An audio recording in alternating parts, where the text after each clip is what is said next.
नमस्कार, मी विद्या पाटील. काल परवा माझ्या नारळाची बर्फी दाखवली होती. म्हणजे दूध, मिल्क पावडर, खवा काही न वापरता चांगला प्रतिसाद मिळाला. त्याबद्दल सगळ्यांचे मी खूप खूप अत्यंत आभारी आहे. आज मी एक सोपी रेसिपी तोंडी लावण्याची हे चटणीचा प्रकार दाखवणार आहे. तर बऱ्याच वेळा आपल्याकडं फरसाण वगैरे मिसळीसाठी आणतो किंवा काय आणतो, खूप दिवस ठेवलं की त्याला वास पण येऊ लागतो. मग आपण त्याचा वापर काय करायचा, फरसाण्याची चटणी दाखवते.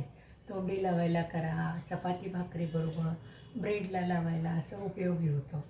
तर लागणारे साहित्य दाखवते.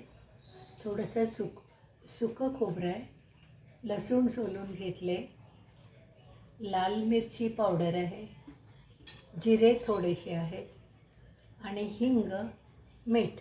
बाकी साखर वगैरे, तेल, फोडणी फारसं काय मी पहिल्यापासून खूप साहित्य वापरत नाही. तर आता आपण काय करतो, मिक्सरमध्ये हा फरसाण टाकायचा. फरसाण टाकले, सगळं याच्यामध्ये मिक्स आहे.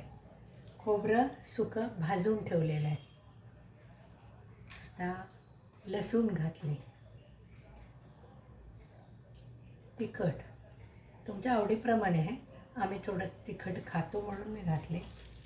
त्याच्यात हे जिरे टाकले, अंदाजाने, सगळं हाताने टाकते मी. आणि हे हिंग पावडर थोडी आणि मीठ. नेहमी माझ्या रेसिपीला मी एखादं गाणं गुणगुणते, त्याप्रमाणे आजही तुम्हाला एक अभंग भजन माझी सवय आहे. जन्मोजन्मी आम्ही बहु पुण्य केले, जन्मोजन्मी आम्ही बहु पुण्य केले, तेव्हा या विठ्ठले कृपा केली, तेव्हा या विठ्ठले कृपा केली.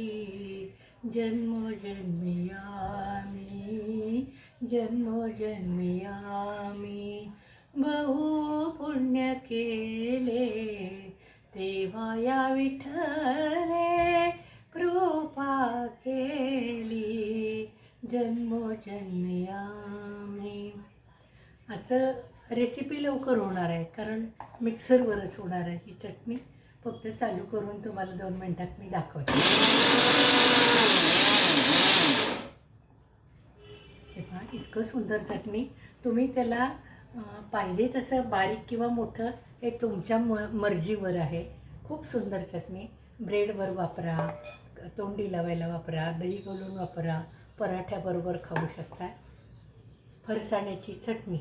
जेव्हा शेव उरतो तेव्हा शेवची करून बघा. हे फरसाणा उरला होता माझ्याकडे बऱ्यापैकी, मग त्याची मी चटणी केली. हे काय संपूर्णच जातो. अत्यंत आभारी आहे. सगळ्यांनी कृपया लाईक करा, शेअर करा, सबस्क्राईब करा. विद्या पाटील.